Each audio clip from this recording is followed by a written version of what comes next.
Ibarat kakak adik yang lagi berantem, saat ini ada dua bangsa yang lagi rebut-rebutan. Ya, mereka adalah Israel dan Palestina. Tapi bukannya ngerebutin seremeh mobil-mobilan, mereka ngeributin sesuatu yang lebih besar, sebuah wilayah di Timur Tengah. Banyak pihak yang akhirnya jadi ngambil sisi, baik itu ngedukung Israel atau ngebela Palestina. Mungkin kalian juga gitu. Tapi pertanyaan terbesarnya adalah, siapa pihak yang dalam tanda kutip lebih benar? Buat nyari tahu jawabannya, kita nggak bisa nyuruh mereka sweet aja dan terus siapa yang menang. Ya, ini karena masalah mereka begitu ribet berlarut-larut dan ngelibatin banyak pihak.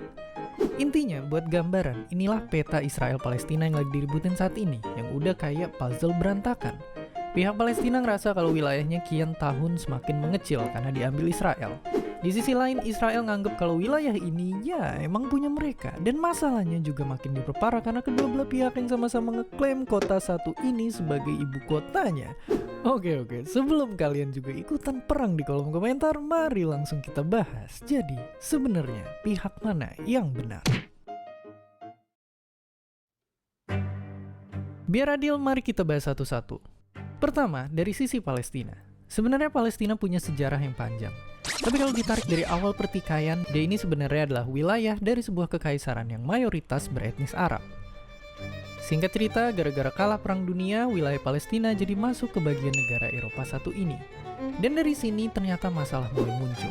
Mulai dari sang pendatang yang ngejanjin wilayah ke pihak seberang, diikuti perang yang berkecamuk, pengungsian besar-besaran, perang lagi, wilayah yang semakin dicaplok, hingga saat ini masalah pemukiman ilegal, kemiskinan, dan berbagai ketidakadilan lain yang bikin satu dunia ikutan pusing. Dari semua masalah ini, tentu mereka hanya ingin hidup aman di sebuah negara yang merdeka.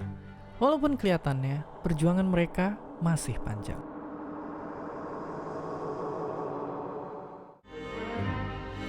Di sisi lain, Israel, sebuah negara yang punya banyak fans maupun haters.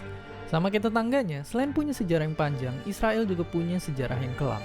Para pendahulu mereka yang kesebar di banyak wilayah, ngalamin banyak pengusiran, penolakan, sampai pemusnahan massal.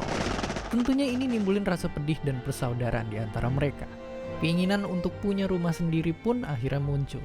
Hingga akhirnya impian mereka terwujud, walaupun ditentang habis-habisan bahkan sampai dikeroyokin berulang kali. Dan ujungnya sama seperti cerita sang tetangga, perang juga terus berkecamuk, ninggalin rasa nggak aman dan kecurigaan antara sesama warga yang pernah mereka panggil sebagai tetangga. Bagi warga Israel, mereka hanya ingin hidup dengan tenang. Jadi sekarang kembali ke pertanyaan awal, siapa yang benar? Dari sinilah mungkin kita bisa belajar satu kesimpulan. Politik, sejarah, dan ilmu sosial itu sifatnya abu-abu. Mulai dari pasangan artis yang cerai, anak SD berantem, perang dunia, hardikan netizen Indonesia, sampai kita sendiri yang mungkin juga pernah berantem sama orang, kedua belah pihak itu dalam tiap konflik pasti punya ceritanya masing-masing.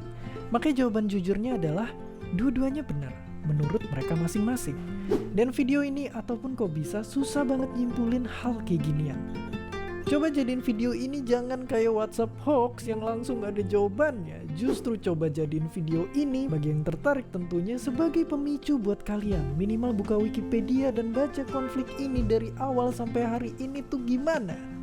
Tapi yang jelas, mau siapa yang salah, tiap hari ada orang yang mati. Dan prioritas nomor satu adalah perdamaian.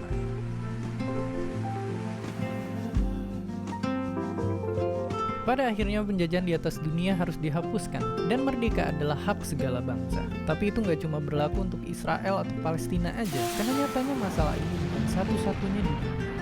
Sejarah nyatat hal yang sama terjadi di Vietnam, Korea, Serbia, Bosnia, Sudan, Kashmir, dan banyak lainnya. Dimana semua dikomporin sama hasrat berkuasa yang membabi buta.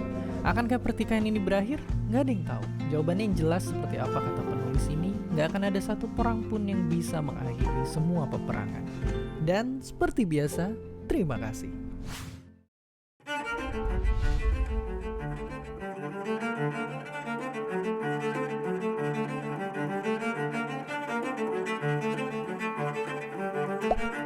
Terima kasih udah nonton Kok Bisa. Punya pertanyaan lagi? Tulis aja di kolom komentar di bawah. Keep asking and stay curious.